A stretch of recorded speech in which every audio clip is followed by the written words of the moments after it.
बाळूमामा यांच्या नावाने लोकांमध्ये सांगितली जाणारी 2026ची भाकणूक अशी सांगितली जाते.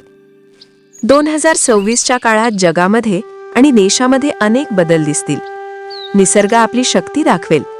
काही भागात पावसाचे प्रमाण जास्त असेल तर काही भागात पाऊस कमी पडेल. त्यामुळे शेतकऱ्यांसाठी हा काळ थोडा परीक्षा घेणारा असेल. काही ठिकाणी पिके चांगली येतील, पण काही भागात दुष्काळ किंवा अतिवृष्टीमुळे नुकसान होऊ शकते. त्यामुळे लोकांनी पाण्याची बचत करावी आणि निसर्गाचा आदर करावा असा संदेश दिला जातो. या काळात लोकांच्या जीवनात तंत्रज्ञानाचा प्रभाव खूप वाढेल.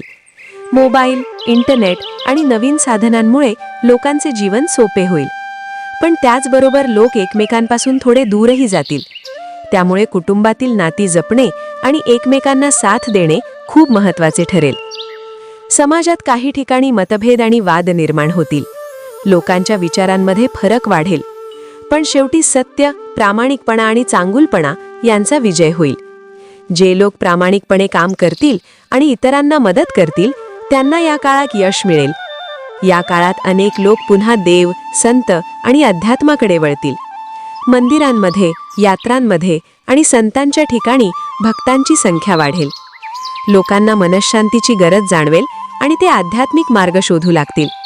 श्रद्धा आणि संयम ठेवणाऱ्या लोकांना या काळात योग्य मार्ग सापडेल असे सांगितले जाते. गरीब आणि गरजू लोकांना मदत करणाऱ्या व्यक्तींना देवाची कृपा मिळेल. जे लोक अहंकार सोडून साधेपणाने जीवन जगतील त्यांना सुख आणि समाधान मिळेल. पण जे लोक फक्त स्वार्थासाठी काम करतील त्यांना जीवनात अडचणी येऊ शकतात. या भाकणुकीत एक मोठा संदेश दिला जातो की माणसाने नेहमी चांगले कर्म करावे, इतरांना मदत करावी आणि देवावर विश्वास ठेवावा.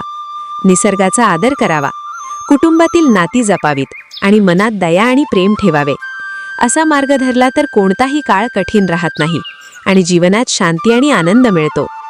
बोला बोला, बाळूमामाच्या नावानं चांगलं भलं.